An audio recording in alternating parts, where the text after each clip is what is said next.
2631, State of Texas versus Catholic World Crucius. We are here on a continuation of our status hearings that we've had since July 1st. May we have announcements of council? Good afternoon, Your Honor.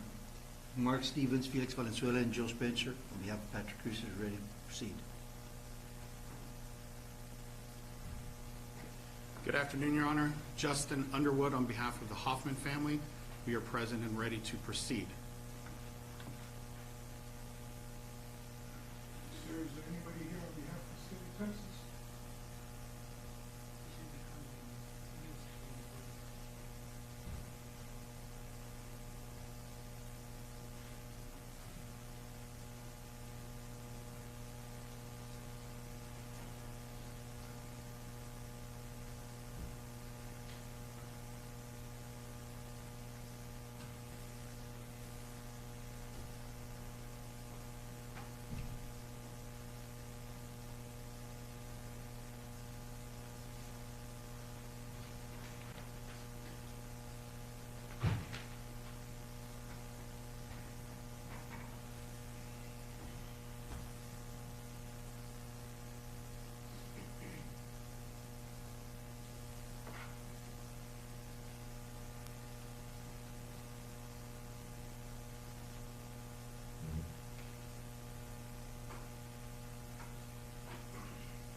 Waiting for announcements of council.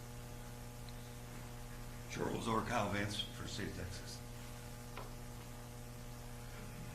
Mr. Vance, is Mr. Ferguson going to join us today? He is not yet cleared, is my understanding. After the first year, he'll be medically cleared, is what I was told. Is Mr. Dixon part of the trial team for the Walmart case? Mr. Dixon? Yes. No, not that I, no, sir, not, that's my understanding, no. Is Ms. Hill? Michelle Hill? You're not part of the Walmart? No, sir, I'm not. I'm here for the purpose of this situation, and they're not the actual case. No one from the DA's office who is assigned to the Walmart case is here. That's correct. Is Mr. Hoffmann going to join us? And no, sir, has had prior engagement. It has been set for some time, and he will. I'm not sure anything about Before it. the court's November 30th hearing that was set June, November. I understand, Judge. I haven't, you've been with the office for 6 months? No, sir. Right, like 3 months. Yeah. I was previously with Fair County. Before we get to, you have 2 expert witnesses or 1? Just one, Your Honor. Okay. And but Before we get to that, yes, sir. update me on my order to add Ms. Rosales and Mr. Cox further to. Well, I am here, so that's part of the will speak a lot as you asked me to be here if they were not coming. I did pass that on, and to Mr. Ferguson, and is I believe that Who's not here? who's not here, Your Honor. Did he indicate to you that he passed it? I understand that he did. I have received word, and maybe you know this or not, that Mr. Rosales is in the courthouse. Are you aware of that? No, sir, I'm not. Who from the first floor? Ma'am, can I have your name and your relationship to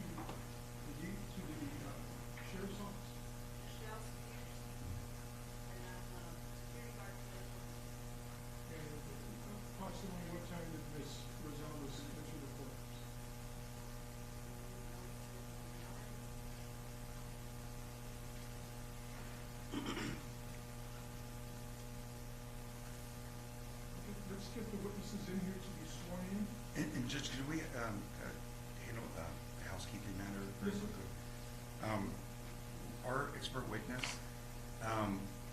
of course, the original expert witness was not able to come because he thought originally he would be able to testify for Zoom, so this expert witness is here. However, he has an engagement, he has to leave by 2:30 to go back to the airport for You're trial. gonna be the first, the state's gonna be the first one to present. That's what I was asking, yes, sir, that's perfect, thank you, Your Honor. We're getting to you as soon as I can, so let's bring the witnesses up here to be sworn in at this time. May I have permission to leave the courtroom for a moment? Yes, you do.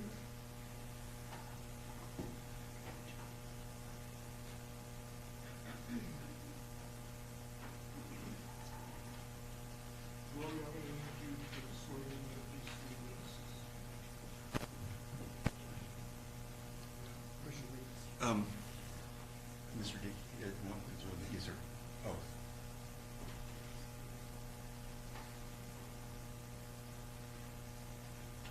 Yes, he wants to swear you in.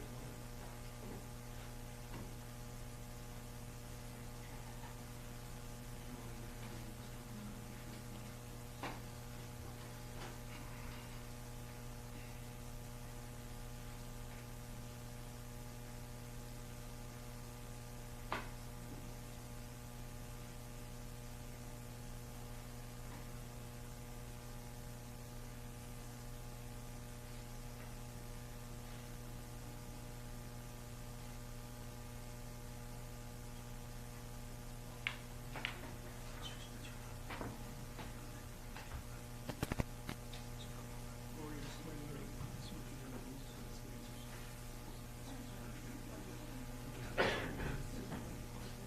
I'm just gonna pause for witness. Set up. She'll call to you.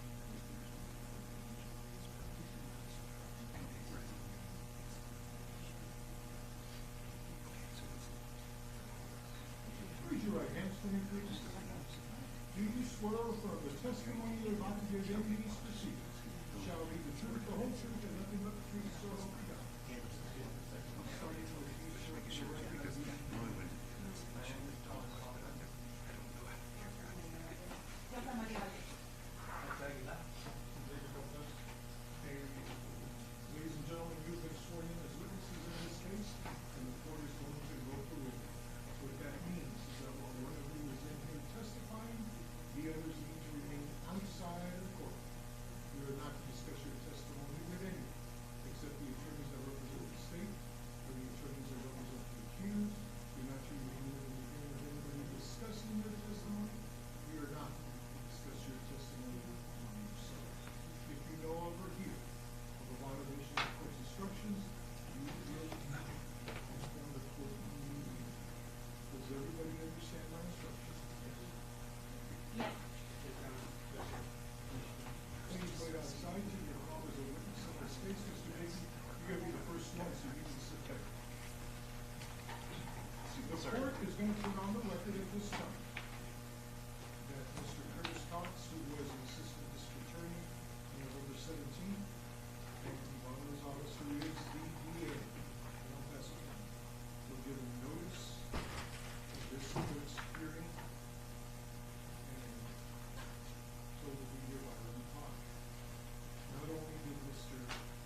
impeachment, as with all other potential witnesses.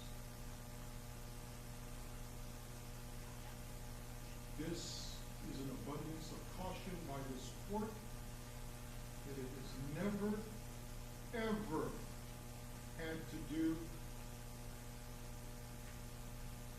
in all my time on the bench. Counsel for the state, counsel for the accused. I will be here tomorrow in the event. She enters the courthouse again and decides tomorrow to show up. Because it is my understanding you like to have your witness in this case. Sir, let's go ahead and get that microphone close to you. You have been sworn, you know what? Mr. Valenzuela, you stood up before I had to put that on. Yes, Your Honor. And the defense has an objection to even proceeding with the expert on the stand, if I may please the court. Your Honor, as far as background is concerned, the state produced its notice of experts on November 14th. It provided a one-page summary by an expert by the name of David Smith. It said it was prepared on November 10th, about 4 days before it, and the state promised a full report by November 24th.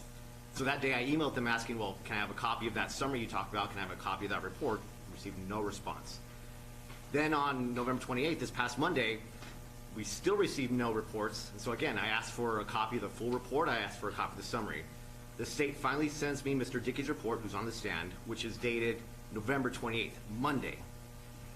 So yesterday at 8:29 p.m., the state sends us Mr. Dickey's report again, the same report, which I went and verified line by line, and they send us a Mr. Smith report and a Mr. Smith summary, which is dated of November 10th and November 21st. They also sent us the CV for Mr. Smith, and as of now, we've yet to receive any CV of Mr. Dickey, who the state has here present on the stand.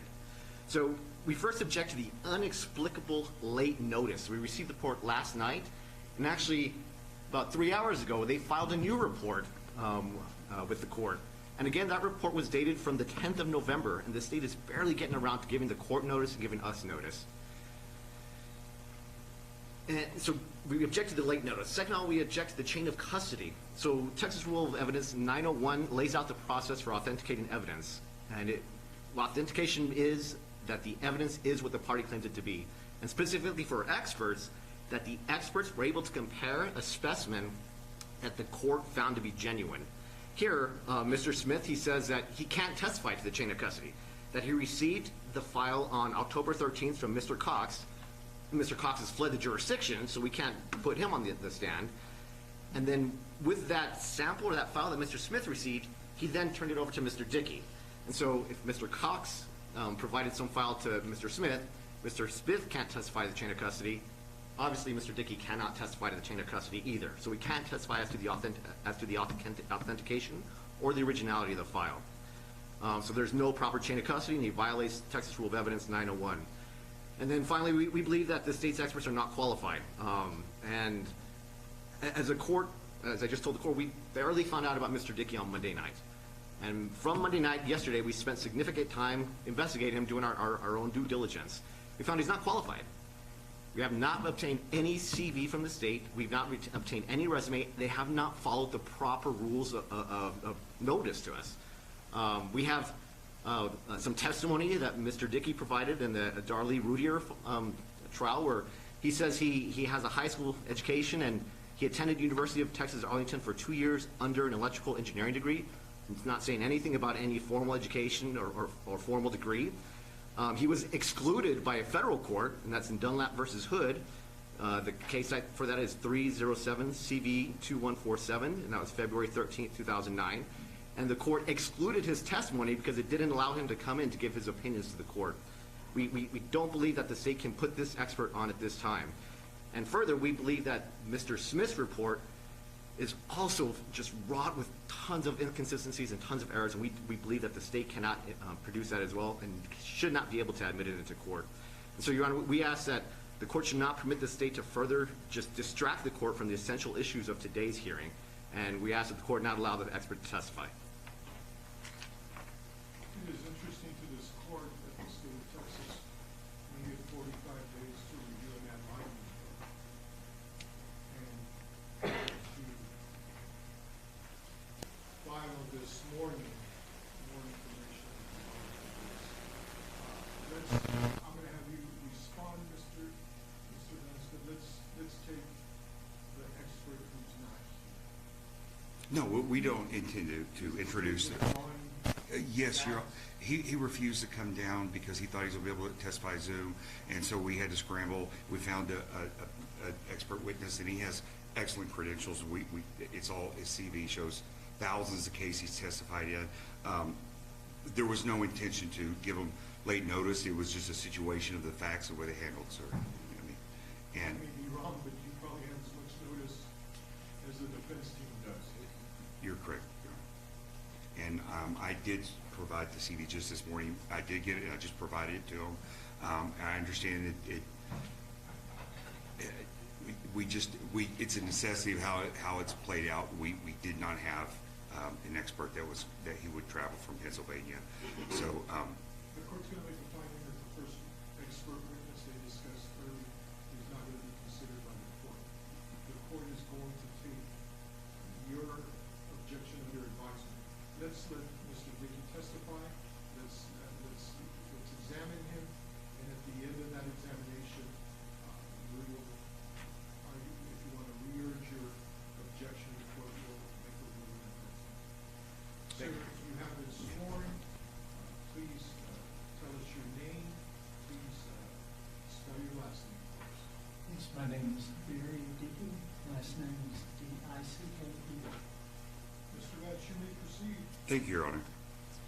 Mr. Dickey, what is your occupation? I provide forensic audio and video analysis along with voice identification. And what is your educational background? Background that is referred to by counsel, and then I had over 30 years of experience in the field and over 20 years of continuing education specific to forensic and audio, forensic video and audio analysis, as well as voice identification. And have you obtained any certificates? Yes, I've been certified by the American Board of Recorded Evidence as well as the American College of Forensic Examiners, the New York Institute of Forensic Audio. I've also received certifications in each of the fields of authenticity, video analysis and authenticity, as well as voice identification. And sir, I'm sure you've attended a lot of continuing education. Can you kind of give us a brief description of all the continuing education you've done? Generally, those consist of a week-long, 40-hour kind of symposiums, in which they have a degree of that is in classroom, and then laboratory work, hands-on laboratory work. That is followed up at the end of each one of those sessions with testing that you have to pass. And you've been doing those for how many years? 25 years. Are you a member of any professional organizations? Currently AES, IAI, and the AAFS. And could you describe those in acronyms? Yeah, the Audio Engineering Society and the American Academy of Forensic Science. Those are the two main. Okay. And have you received any kind of awards or professional recognition? Not necessarily awards, been recognized by peers. Okay. How many cases do you think you've testified in about audio forensics? Hundreds at this point, to be conservative, but I've actually analyzed thousands of cases. So there's thousands that many that didn't go to trials, what you're saying? And- Many cases Okay. don't go to trial for various opinions that may have been brought forth by the counsel. They could have played out the case. Some of the cases settled, and some of them just don't go to court, especially on the civil side. And well, you stated earlier, but to be clear, how many years have you been in this field? Approximately 30. Who are some of your past clients?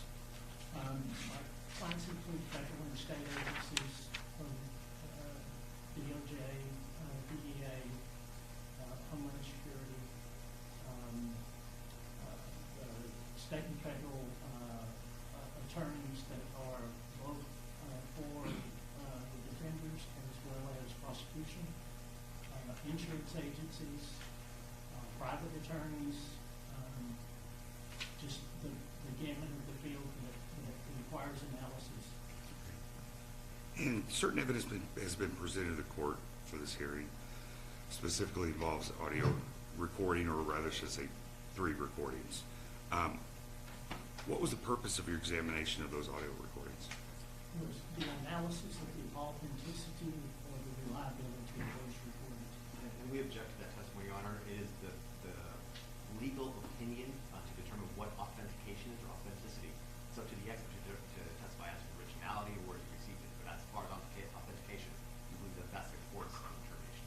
Or we'll make that determination at the proper time. And, what is it about evidentiary audio recordings that you think would require an expert opinion? When a recording is questioned, whether or not it's audible, whether or not it is a complete representation, there are times when they simply want voice identification of audio recordings to determine who was speaking at a particular time, a variety of reasons. And what is it about examination of audio recordings that a layperson may not understand? Many audio recordings, whether you're talking about analog or digital, all require a complete and accurate representation of what they are, because in the earlier days, there were tape recordings, and there were methods that those could be manipulated. There were also, in the digital world, those have increased in their ability to falsify or tamper with recordings in a manner that is questionable. And you believe that your testimony will aid the judge in determining regarding the court's legal opinion of the authenticity or the completeness of the audio recordings?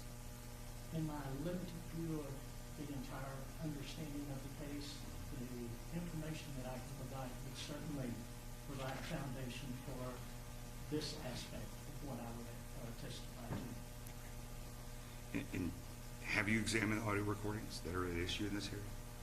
Yes, the record provided to our office. And did you review a report from Mr. Smith about his examination of those audio recordings?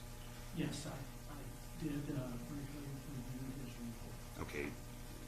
Did you rely upon that report at all? Not in any manner. Okay. I need to specify that. There were checksum values or hash values that were in his report Okay. that were associated with files. In order for me to validate that the file that I am working with is the exact file that he worked with, I have to run a crypto, what's called a hash value or a checksum. And what that allows me to do is it turns into a unique code that identifies that file specifically. If that file changes even a micro amount, then that number will change. So it's like a unique digital description of it, and if anything's changed, it would change. Yes, it would not So match. we're saying that this audio has these audio recordings have the exact checksum, or what's sometimes called, the hash value as the other recordings that were analyzed by Mr. Smith. Yes, and I did rely upon that representation by Mr. Smith. And that would just be the checksum or the hash value. That's correct. Okay, which is not really, which just was to say that it's only used to say those are the same recordings. That's correct. Okay. What software did you utilize in this? There's a variety of software that's provided, and the software used is mainly for metadata, and it's mainly used for me to be able to look at the digital part of the recording as well as the visual aspect, so it can be displayed and visually inspected. Okay. And when you say metadata, what is the metadata of a recording, of a digital recording? Metadata is the data that can be pulled digitally where there's information about that file. There are a couple of programs that I used in this. DHEX, Media Info, FTK, and Input Ace were some of the programs that I used to pull it. Okay. And what it does is it gives you all of the parameters. These parameters can include all of the specifics that are the integral part or the identifying parts of what type of file it is, maybe when it was created, how long it is, what format it is, all of these aspects. And was there anything odd or different about the metadata? In some aspects of the examination, yes. In others, no. And what aspects were different or missing? That was in the hex value. Okay. The hex value is a continuous kind of the digital code that's associated with the file. Okay. Generally, at the top of it, you have what's called a header. That information gives you the general information about the file, the name of it, the format, the type of file. Generally, it also has a stamp if it's recorded in the correct manner. It has a stamp, a time and a date stamp, a recorded time. And you can reference that with the footer, and so you have a start and a stop. In addition to that, that code should be continuous and not have any anomalies in it. So it should run through the file in a normal manner. When you have anomalies, then they can be detected within that hex code. And were there anomalies in this? Yes, there were anomalies located, yes. And could you describe the anomalies in the hex code? Yes. In the hex code, what happens is you have a normal flow of digital code, and then you have a repeating value associated with QA1 in the numeric side. You had a repeating value of 55, and that is within, that's reference to an unexplained event at 2 minutes, 5 seconds generally, 5 minutes and 32 seconds, and then additionally on that file at 6 minutes and 23 seconds. On the second file, there was an anomaly at 56 seconds into the file. And then in the third file, there was an anomaly at 6 minutes and 23 seconds. These were also visually verified with the software. And when you, on the hex code, were there like repeating values in there that are not, that are kind of anomalies in that? Yeah. And Yes. could you explain that? Well, yes. Generally, you have a flow of code that's going, that's continually changing, and that is part of the file structure. If you have an anomaly that has a repeating value, and it also is concurrent or simultaneous at the location that a event happens, an unexplained event, let's say as a top, a click, a dropout, some type of spike in the waveform or the spectrograph, the spectrogram. Okay. All of those aspects are put together to form an opinion. Okay. Now, on the hex code, you said that it continually changes normally, and then when you have a repeating value over and over, as in this case, what is that repeating value, and how does it start off with? Is there like a little header for that? Well, in this case, it had the lane 3.1, which was the writing library associated, and it had a repetition of several of those. Now, there was a greater repetition on the 3 locations on QA1 than was noted on QA2. However, on QA3, there was another large repeating value. Judge, you got 10 seconds, grab something on my back. Yes, sir. Okay.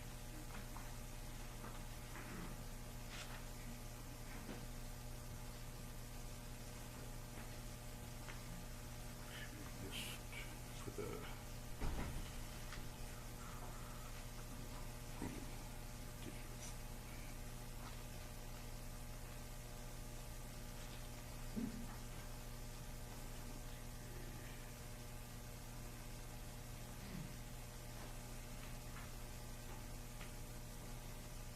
Well, I'm trying to find that.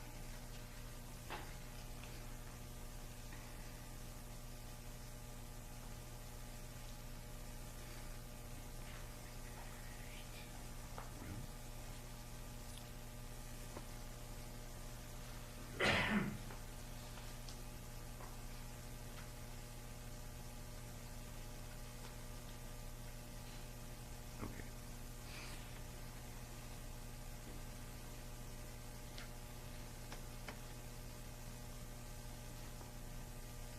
I thought it-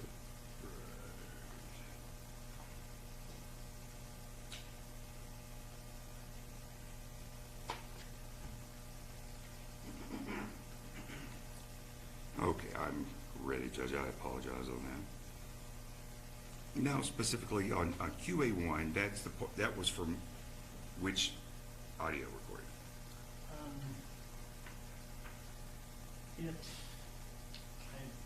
My Magistrado Rodriguez dash Augusta Okay. is 2002 is what. Okay. And then there is a extending. Sure, that's in copy. Spanish, okay. And I just want to make sure y'all are following with it, okay. What does NF represent? Could you repeat that? Like in NF, like is that some kind, on, when you're reporting to the first, like graph and, or visual, it says NF prior to event. Well, the first graph, which is spectrographic representation of the event, Okay, there was 2 things that were noted. One is there was the overall ambience of a recording referred to as the noise floor. There's particular frequencies that are consistent throughout that. As the anomaly happened, there was a complete dropout of the recording. All speech, all ambient sound, there was nothing. Then, as it comes back up, the speech that was in low dynamic volume, all of a sudden was 3 times that volume. In addition to that, the entire noise floor associated with the spectrogram had changed. So those were 2 things that occurred at that unexplained event, that anomaly, and was also confirmed as a repeating value in the hex code. and so the repeating value corresponds with the blank anomaly in there. And could you explain what phonetic presence is? Well, the phonetic presence is the referring to speech. When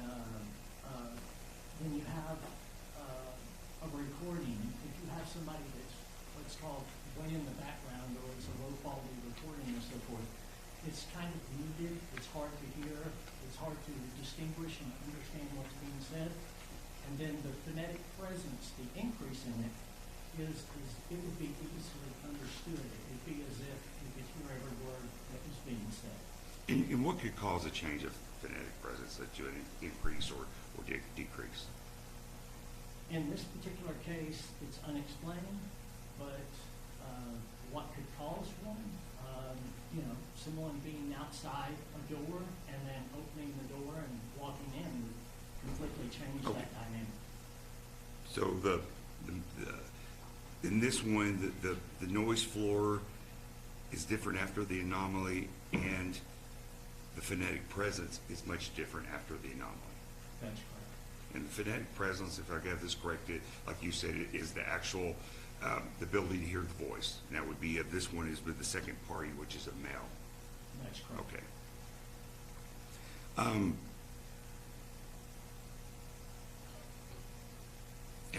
If we kind of look at the QA1 on the reference at 000532.17, and I see that you've mentioned or pointed out that there's the noise floor prior to the event on this one is much different after the event, and the event being the anomaly in the middle of this section recording. Yeah. What happens with the recording is the noise floor that's consistent with the events prior to the first anomaly. At the second anomaly, they switch back. So the initial noise floor changed and then switched back at the second anomaly. When you say switch back, almost like that from the first reference point, almost the second half of this one switches back to the first reference section of the first reference. Right. It was Okay. consistent with maybe Okay. the word switch isn't articulate enough, but it's consistent with the first noise floor prior to its change, and then subsequent to the second anomaly, it switched back to a consistency of the initial part of the recording. And the sound dynamics are different, so could that lead they were two different places or a different room, or everybody moved or something like that? It could be consistent with two different recordings. And let's see here. And then for QA1, there is a third reference point here at 0623.797. Again, are the noise floors different between this and the second half after the anomaly on this one? Yes. Once again, it makes the same type of change as it switches from one noise floor to the next. The overall spectral content of that low end of the noise floor changes. And are there any differences in the phonetic presence of the second male in this one as well? Yes. There's also a sudden change in the volume of the dynamic presence of the second male. And they're just after the anomaly, which is kind of a void of something there. If I get this right, everything changes directly right after anomaly. Not a steady increase or anything, but a direct differentiation. And a very abrupt change. Okay. Now on QA2, it looks like it may be titled Magistrado Rodriguez Declaraciones en contra de juez, del juez. Pardon me for my pronunciation. Now, this one was a little different, though, in the noise floor, correct? There was a difference in the overall amount of the type of anomaly, yes. Okay. Now,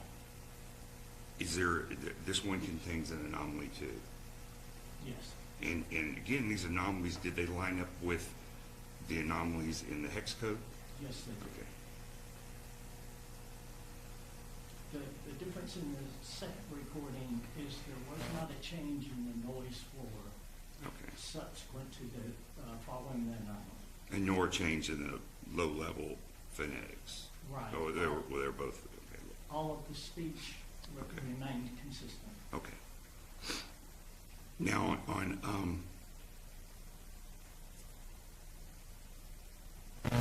QA3, which would be from the third recording, correct? That's correct. Now, is there a difference in the noise floor on this one between before and after the anomaly on this? Yes, it is the same type of changes that are represented or consistent with the first recording, QA1. And what you have is a sudden and abrupt change of the noise floor, as well as a sudden increase in the second male's voice. Okay. So the markers of this, this, if I'm correct, you call this a spectrograph, correct?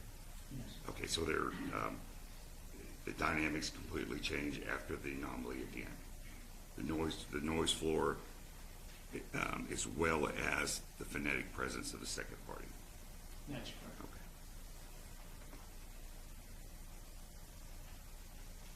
Now, on the hex data that corresponds to those anomalies, and earlier you talked about some says lane 3.1.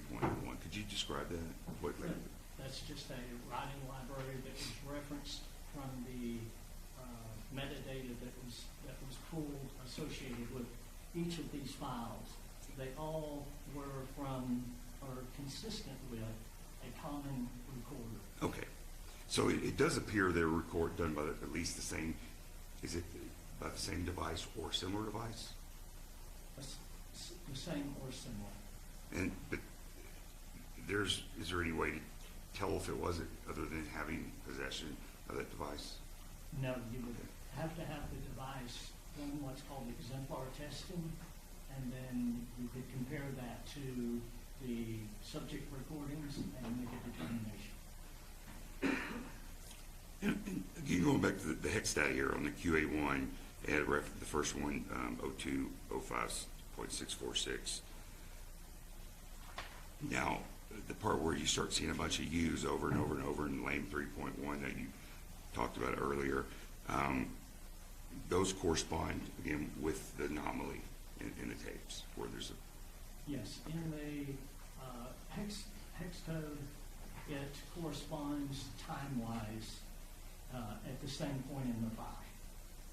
which would be the beginning and stop of the anomaly. Time-wise line up with beginning and stop of the anomaly in the hex code. That's correct. And the same thing on QA1 reference 0532.107. Is that correct? That's correct. Okay. Without the device and testing the device, I can't tell exactly what function or exactly how that unexplained event occurred. But nevertheless, there is an unexplained event with greatly, for two of the recordings, greatly different before and after the dynamics of the spectrograph, before and after the anomaly. That's correct. And in combination, they are suspicious.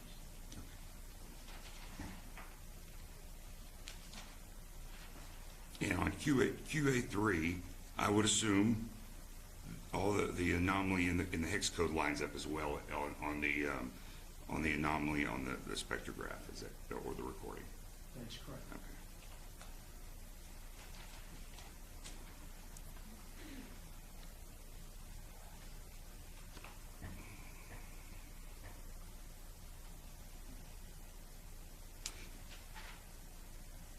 Now, these recordings, due to the anomalies, what, in your field of work, what does that generally correspond to, recordings that have these kind of anomalies in them? For a recording to be considered authentic, it has to be continuous and reliable. Your Honor, I object to the testimony that goes to authenticity. I believe that's an ultimate issue for the court. Go ahead and tell me what you think authenticity is. And Judge, I think he's referring to the authenticity in his field. Testimony is Yes. the word authenticity.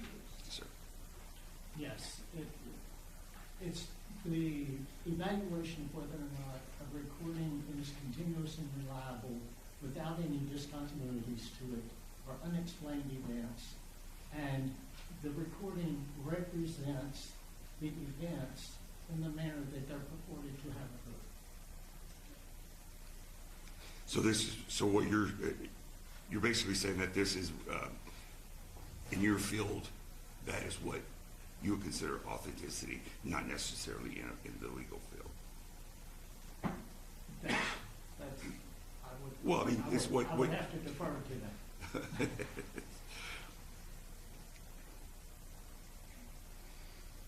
Now, you say that now the techniques that you've done are considered accepted standards utilized by the scientific community of forensic audio. Can you explain that, what those accepted standards are?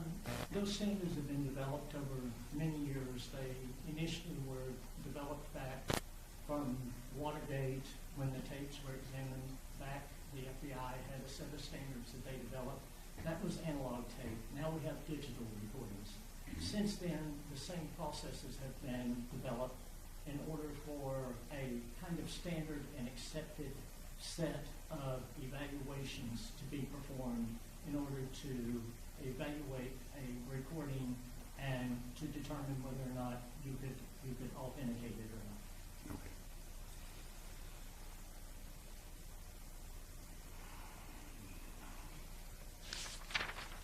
Make sure I've covered everything right. Now, you can't say with a reasonable certainty that it's not completely authentic, though, without having that device. Is that correct? No. I would always leave the possibility open until that device was examined for some type of plausible explanation. At this point, I do not have one. And so it would lead you with the data that you have and the data you've analyzed, it would make you think that this is in your field not an authentic recording. I could not authenticate the recordings as they exist with the limited information I have. I pass the witness. Mr. Dickey, listen to your testimony, and at no point have you used the word altered. You're not here to testify that any of these tapes were altered, are you?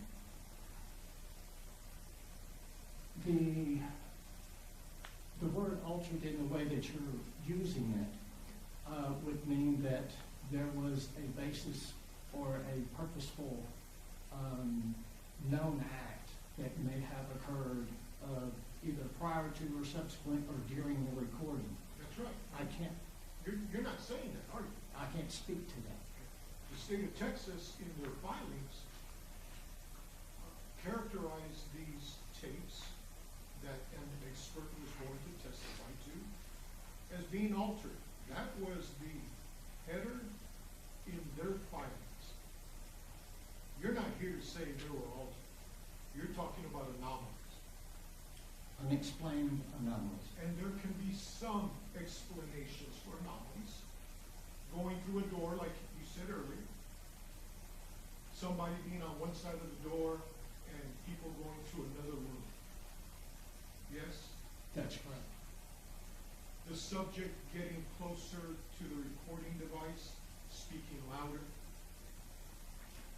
In this particular event, there are spikes or what's called transients. And that is like a loud pop or a thump that occurs at this particular time within milliseconds. All of these changes occur right in that millisecond of time. And so that raises the suspicious value of the recording. The recording device could have been in a purse and moved because of where the purse was. That could account for some anomalies. That may account for some, but not I'm all. just asking if there's some. The recording device being in somebody's jacket. I and would movements. always allow for the possibility until that device was tested. The recording device being attempted to be hidden from the person being reported. That's possible, I guess. And your definition of I'm just trying to make sure I understand. It's not authentic because you found that the reporting was stopped and started again at some point later. That there was an unexplained event in which several aspects of the spectral data and the speech change. And I can't find a plausible explanation for those. It couldn't be that somebody stopped reporting for a while and then started it back up. That's not. That could be one. Okay, that's one that could be an explanation for the anomaly. That's correct. This is for the lawyers to examine. I just wanted to understand when you talk about anomalies, making sure anomaly does not equal altered, and whether anomalies could have explanations.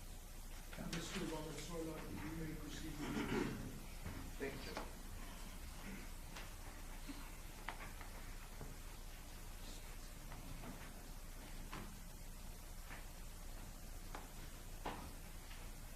Good afternoon, sir. My name is Felix Valenzuela, along with Mr. Joe Spencer and Mr. Mark Stevens, who represent the defendant in this case. I'm going to ask you a few questions, and we'll try to be as clear and concise as possible. Can we agree that if you don't understand me or don't understand the question, you'll let me know? I'll do my best. Okay. And do you have any notes with you, sir? Do you have any notes with you right there, sir? I have a copy of my report. May I see? Absolutely. Thank you. May I approach, Judge?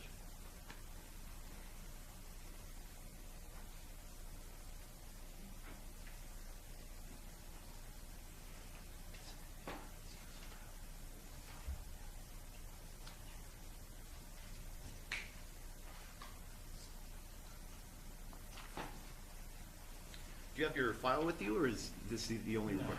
No, I only brought the report. It was an expedited request. What other notes do you have in your possession, sir?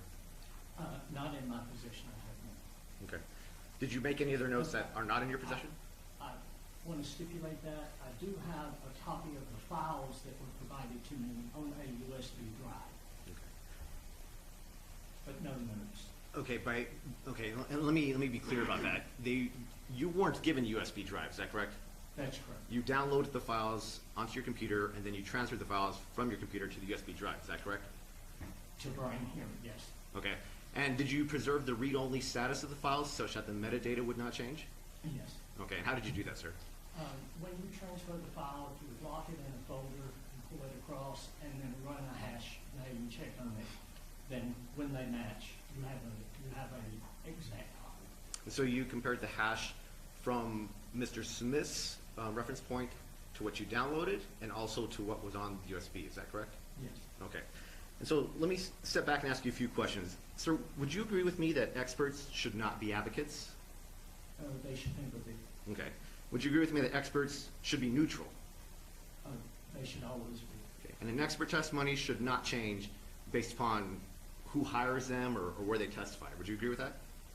I not only agree to that, but I adhere to that in my practice. Thank you, sir. And you would agree with me that it's vital that reports are accurate.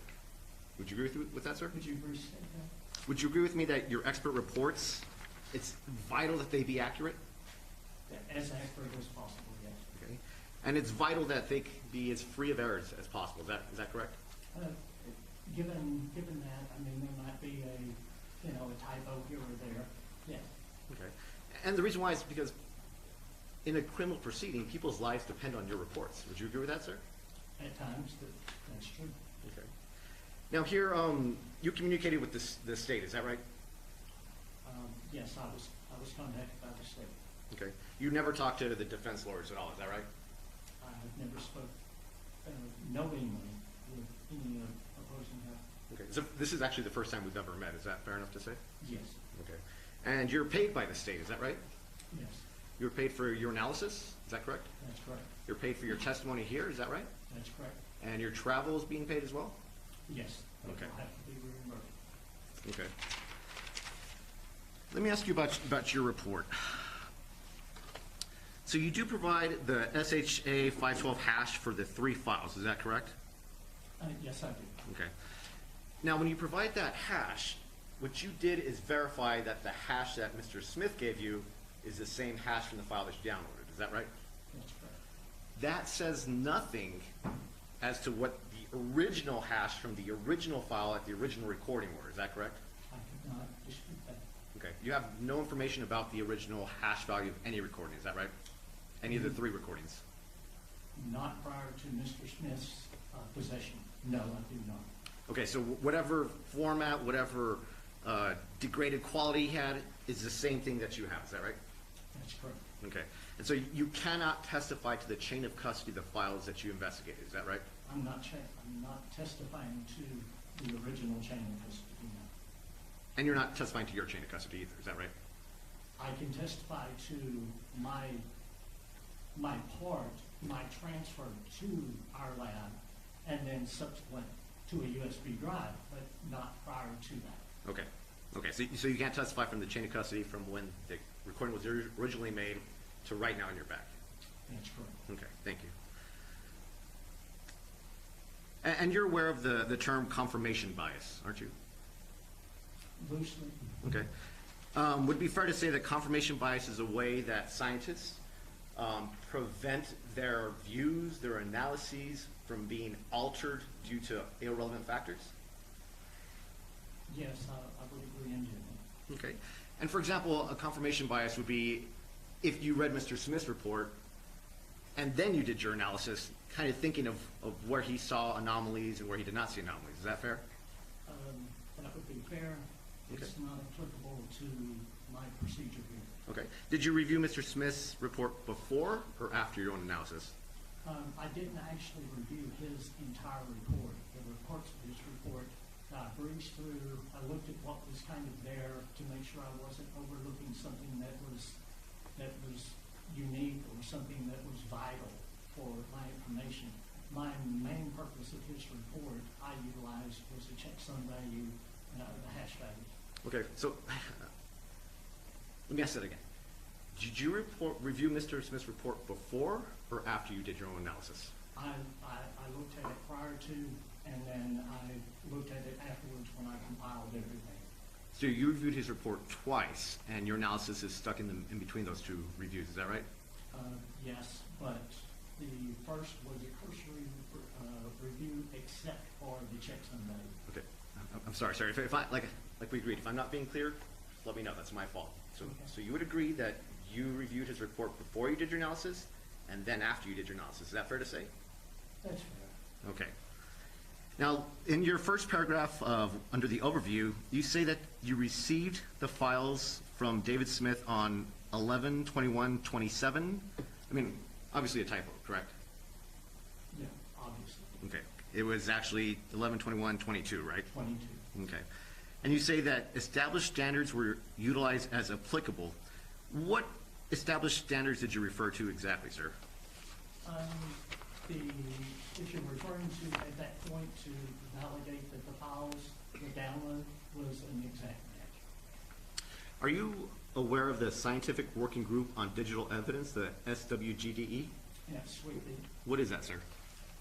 They are a federal and state kind of group of members that have kind of taken over where some of the other agencies and combined what's called a best methods protocol.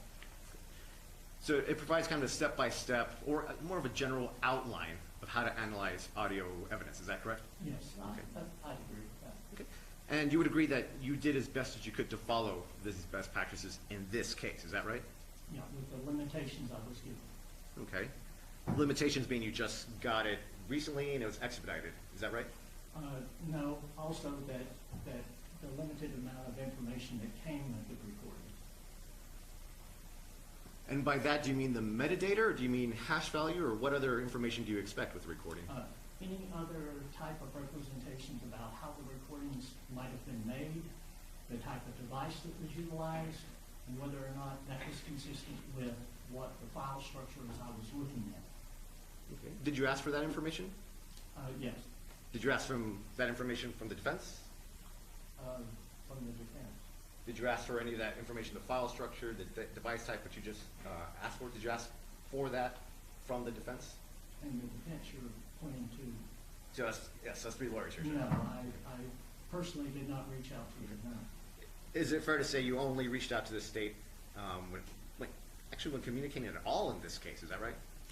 It was an initial request, and all it was associated with the information that I received, and was there any additional information associated with the files? Okay. So did you request from the state the device type?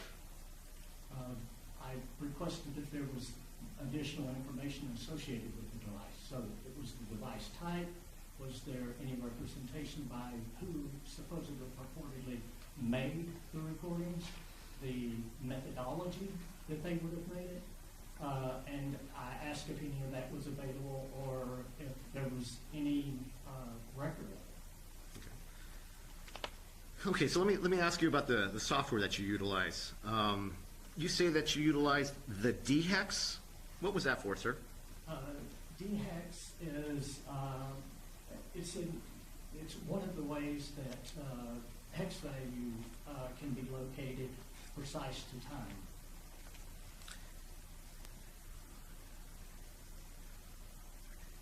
Is it fair to say you list about 13 software programs that you use? Is that more or less fair? Yeah, and that some of those programs were not utilized. They were part of kind of just a disclosure. I tried to specify which ones that were the specifics that I used on this one.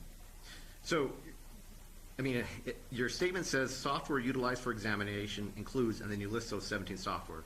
You're representing to the court that that's not true, that it's just something that you use in general, but not necessarily in this case? Everything that I used was included in that listing. Okay. So would you agree with me that Avid, Cognitech, Input Ace, Inkenna, and VS Pro are actually video software programs?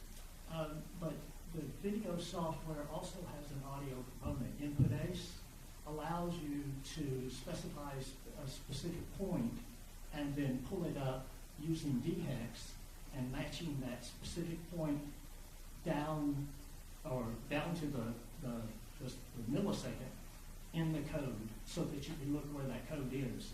And those two programs are linked. So it's within that program. Thank you. And is that what you did in this case with Input Ace? Yes. Okay. And is that the same thing that you did with Avid, Cognitech, Akina, and VS Pro? No. Okay. I did not use Avid. I did not use Cognitech. I did not use Akina. And did you have another one? VS Pro? VS Pro, no. Okay. So it's fair to say that when you say that you utilize the software, you actually didn't utilize the software here. No, I did.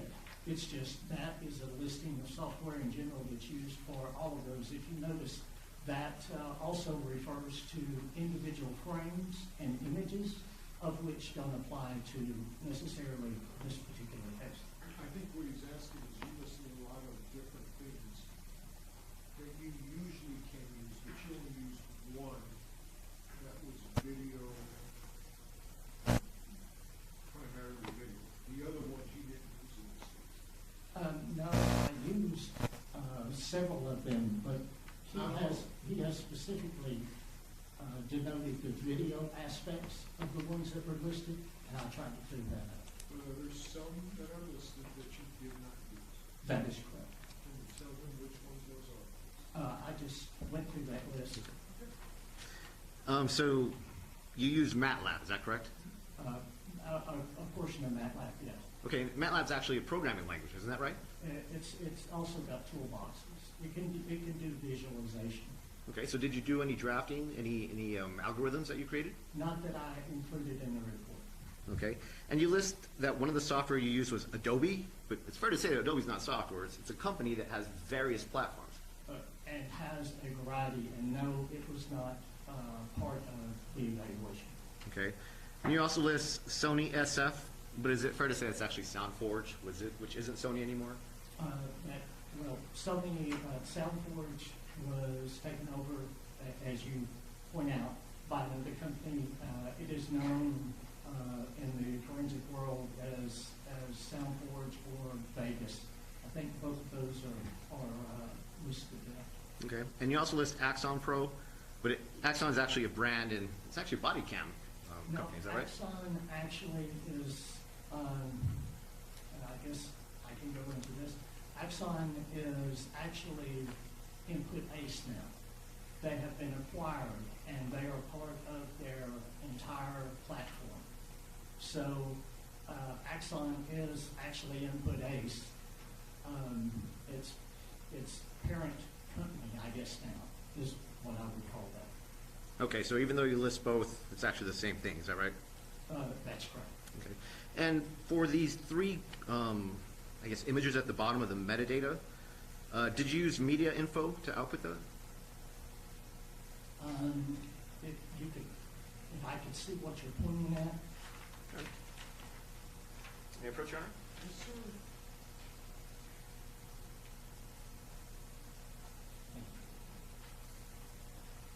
Yes, media info was utilized for the captures at the bottom of page 2. Okay, thank you.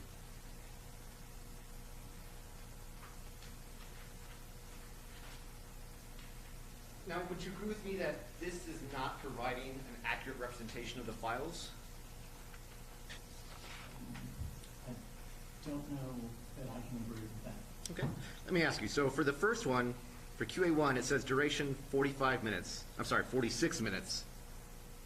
But that's not the actual representation of how long the file was. Is that correct? That is the interpretation by the software of what it interpreted the written code as. Okay. So, could you show me what you're pointing at? Of course. It would probably be helpful if I had something in front of me. Okay, so you agree with me that it says duration 46 minutes, is that right? Yes. But actually it's 46 minutes and 44 seconds, is that right? Yes, these files, this media info rounds off some of those things. So you're not going to have it down to the millisecond. Or even to the second. It's just to the minute on each of those three, is that right? Yes. Okay, so it's just an approximation, right? Yes, on these, yes. And then right beneath that you have track name, and let's talk about QA1 specifically. Do you see the last, I guess it's divided into thirds, the last series of digits that starts with 166? Yes. And then, isn't it true that that's consistent with the time code? Yes, it could be a time code or a default stamp. Okay. Timestamp. I can't validate that because I do not have the device. Well, if you were to input that number into even a generic website to convert the time code, it would tell you that it's August 13, 2002 at 3:20 p.m. and 58 seconds. Is that fair to say? That's fair to say. Okay, so there is a time code in QA1. And what about QA3? Do you see that same type of series of digits at the end of the track name? That's correct. Okay. And would it be fair to say that if it was converted, it would say August 31st, 2022 at 7:10 and 15 seconds UTC. Is that fair to say, sir? That'd be fair to say. Okay.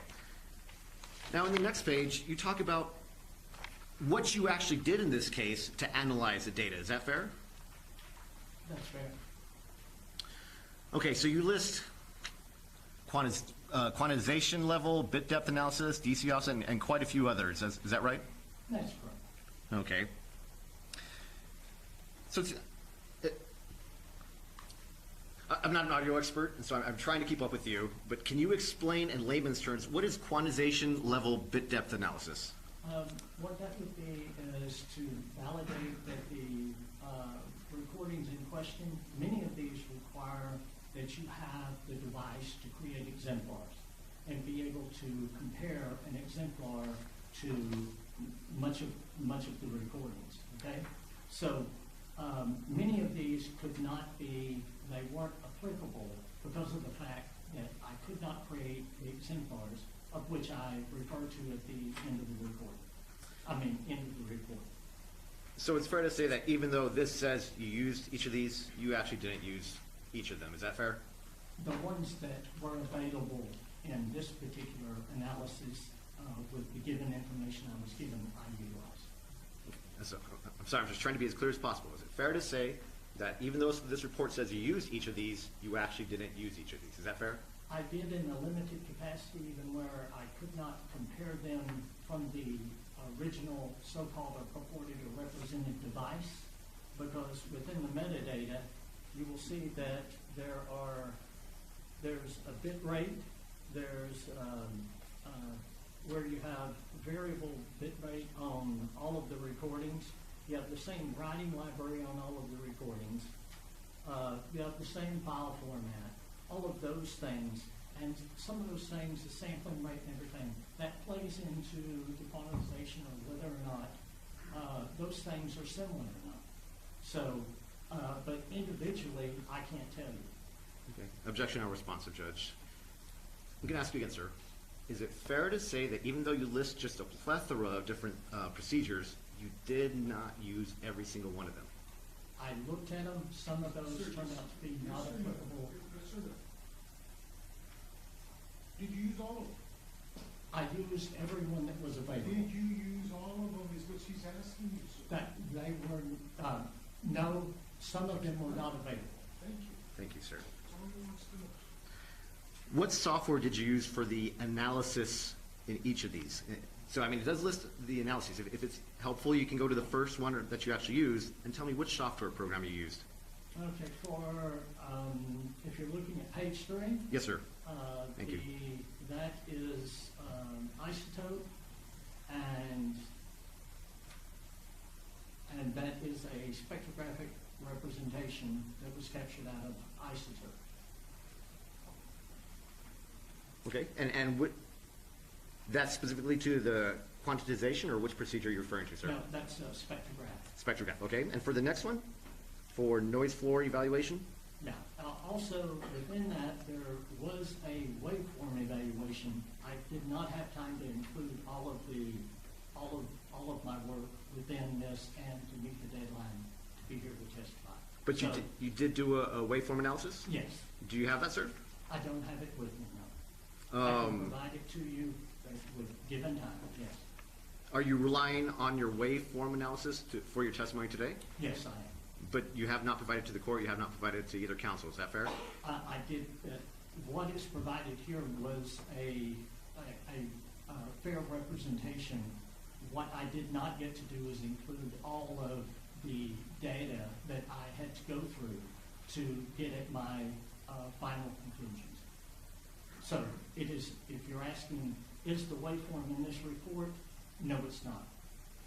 Okay, and so that was, I'm sorry, the noise floor evaluation, what software did you use? It's the same. It's The isotope? within the spectrographic view. It's displayed there. Okay, what about the compression level analysis? What software did you use? That is part of DHEX and part of the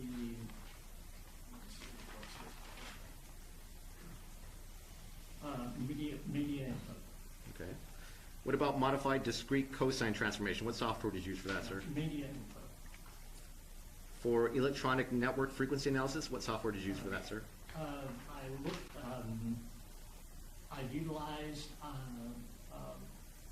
the Sony as well as isotope with that.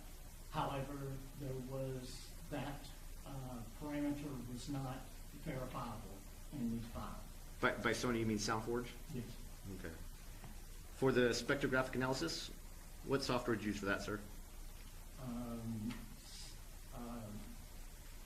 There is a third one that may not be listed in here that's multi-speech. I don't think it was listed in here. Isotope, which I did include in this. And those are the two main ones. It's also available in Input ACE, but I relied upon the isotope. The isotope RX version. So was it multi-speech or isotope that you used? Isotope is Okay. what was here, but I use them interchangingly to validate that they're both consistent with each other. Okay, so based on that, is it fair to say that, again, the software you list here, you probably didn't use all of it, and then there's also additional software that you did use that's not included in here, is that fair? There's some of it that, Sir, is that fair or not, sir? Listen to his question and answer his question. I would agree, multi-speech wasn't listed. Thank you. And for butt splice detection, what software did you use for that? Where you at? Butt splice detection? Oh, that was Isotope as well as Soundboard. Okay, and then device verification, finally. What software did you use for that? Media info, DHEX, and I did not have a device to create exemplar. Okay. Okay, so generally in the 3 files, you testified about some anomalies you found. Is that fair to say? That's correct. Now in QA1, you found 3 anomalies. Is that fair? That's correct. Now these anomalies could have been the result of an automated process. Is that fair?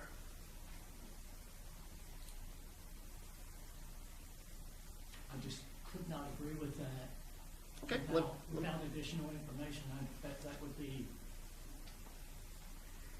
no, I couldn't agree, nor can I disagree, I guess, with maybe the format that you're giving me the question. Okay, let me give you an example. Are you familiar with iPhones, for example? Yes, And you're aware that there's recording apps? You're aware of that, sir? yes, And some apps are voice activated. Are you aware of that, sir? that's correct. And then those apps, when it's voice activated, they record while it hears phonetic sounds, and it stops when those stop. Are you aware of that, sir?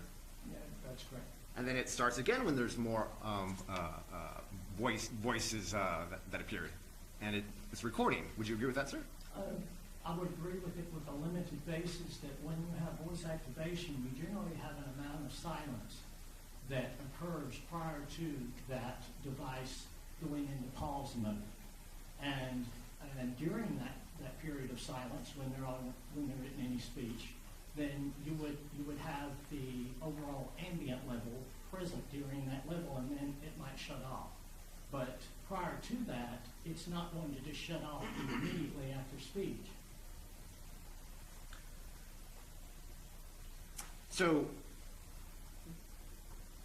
could it be the case that it's the mechanism, the recording device, that starts and stops the audio?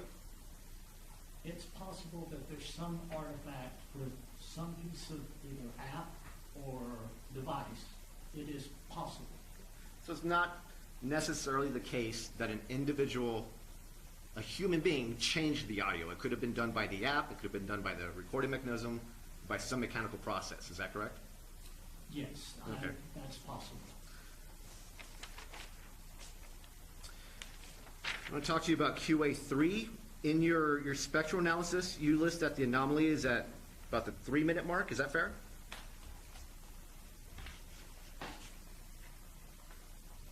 That's correct. Okay. But in your hex value, you list the anomaly as at the 6-minute mark. Is that right?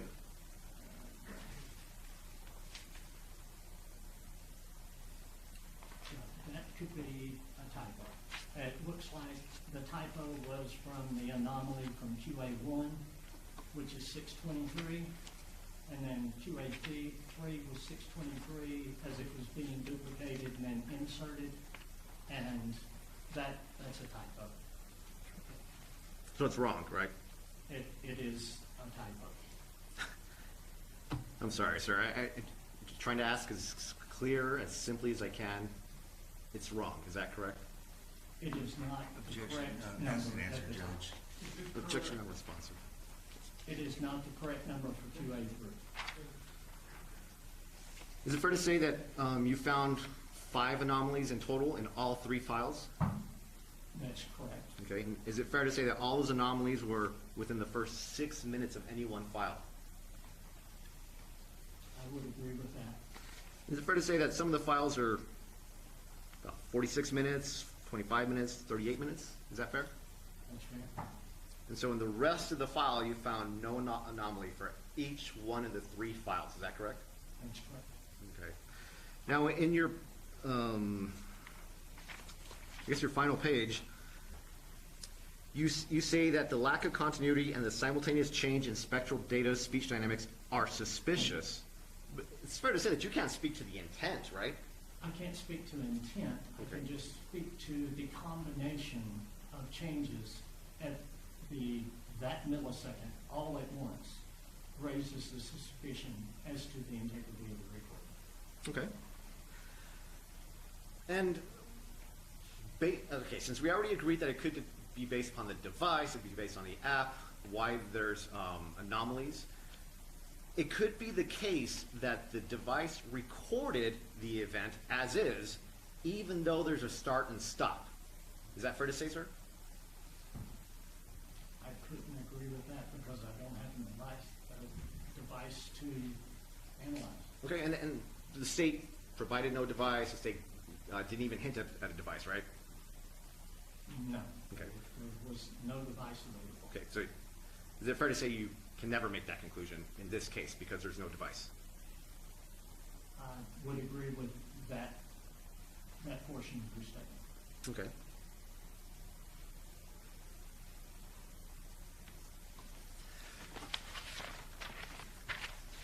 Okay, would you agree with me that the anomalies that you found specifically are starts and stops? That the audio is being recorded, it stops, and then it starts and audio is being recorded. That's the anomalies that you found here, is that correct? That's a general representation, yes. Okay. The rest of the recording that where you did not find anomalies, it's fair to say that is accurate. Is that correct? I can't. I'm speaking to the recording You as a don't have whole. a problem with the rest of the recordings after the My best answer would be there are no anomalies present in those sections. Okay. And by, again, the anomaly, you make no representation that the voices were altered. Is that fair? No, I don't make that representation here. You make no representation that altering filters were used. Is that correct? No, I don't. You make no representation that there were fake voices inserted there. Is that correct? No, I don't. You make no representation that there were fake words introduced into the recording. Is that correct? That's correct. Okay. And then you say, because of the start-stop, that you cannot say that the recordings are authentic. Is that right? That's correct. Okay. Again, because you see a start and stop, you're saying that you cannot say that the recordings are authentic. Do you remember, you testified in the United States versus Armstrong in the District of Puerto Rico in 2008. Do you remember that, sir? Vaguely, was that for the Department of Justice? Correct. Good memory. Good memory. Do you recall testifying that it is too subjective to suggest that a start-stop in a conversation necessarily indicates that there was tampering with the recorded conversation? Do you remember testifying to that? I can't remember the context, but I'm not going to debate that isn't part of my testimony. Okay. And there, do you recall also testifying that for the start-stop, there are other plausible explanations for the start-stop, such as possibility that the recorder did not function properly during the activation, or that some failure may have momentarily occurred? Yeah. If I recall that correctly, there was a specific issue at the very front of one of the So recordings. did you understand his question? He wants to know if that's what you No. testified. Did you testify? I recall vaguely that testimony, but it doesn't apply across the board because those are analog recordings. Those were analog, and this is digital. You recall testifying at the beginning of the state's direct that this process started with Watergate, with analog recordings, and that the same procedures and processes were translated and used now. Do you recall that a few minutes ago? Not translated, but they have been adapted. Okay. Okay, they have been developed to address digital, which many of these techniques don't apply to analog in any way. And so, again, back to your testimony, you were testifying for the government in that case, is that right? That's my recollection there. Just like you're doing here, is that right?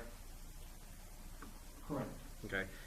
And so there you said that the start-stop is too subjective to say that there was tampering, but here you're saying the start-stop is enough to say there is tampering. Is that right? I'm saying that there are two different types and parameters that I was assessing, and they do not equate to each other. But if what you're saying is verbatim per word, yes, I am saying that there are anomalies in this recording, and in that recording, there were issues that I had to consider, and it was a completely different issue, and a completely different format. That was analog, this is digital. Okay, sir, would you agree with me that expert testimonies should not change? It should change based upon the evaluation, not for any particular reason, not for any persuasive reason, no. Let's say an expert has a procedure, expert follows best practices.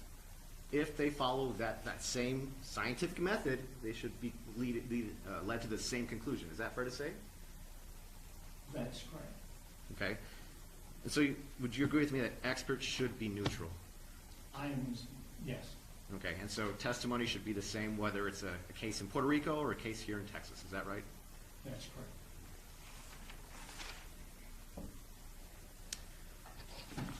Sir, has your testimony ever been excluded from a court proceeding? I can recall one time, I don't think it was excluded, but it was restricted. All of my work product was utilized. And there was an attorney at that time that questioned whether or not some of my testimony, I think, he had restricted. I currently am working for that attorney and have worked for him on 8 cases since then. Okay, do you remember when United States Federal Judge Jeff Kaplan completely excluded your opinion in Dunlap versus Hood? That was the case I'm talking about, and it was not, he excluded part of my testimony, but not my work product. And so you recall the judge writing that Mr. Dickey is no better suited than the jury to interpret the contents of the video. His supplemental opinion is not the proper subject of expert testimony. Do you recall that, sir? No, I don't recall that, but if you're reading it, I'm not going to dispute it. That was the evaluation of time-lapse video. Wait for the question again. Thank you, sir. I'll pass the witness, Your Honor. Mr. Underwood, do you have any questions for this thing? No, Judge, I think we got it. Thank you, Mr. Dickey. You may step down. Do you have any other witnesses? Could I just get a redirect real quick? No, we're going to take a break. This is what we're going to do after this witness. Do you have any other witnesses after this?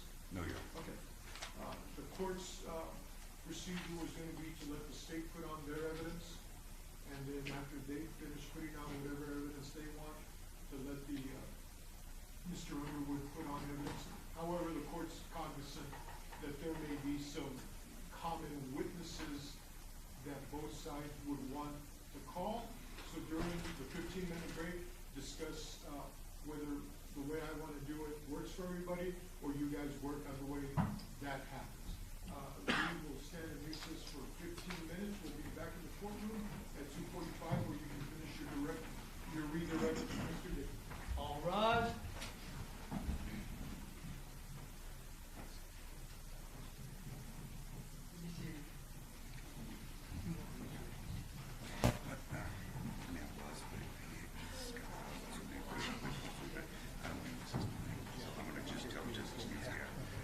I just want to clarify this. Since something's possible, because I think it wasn't really, I know, just. I'm glad we're hearing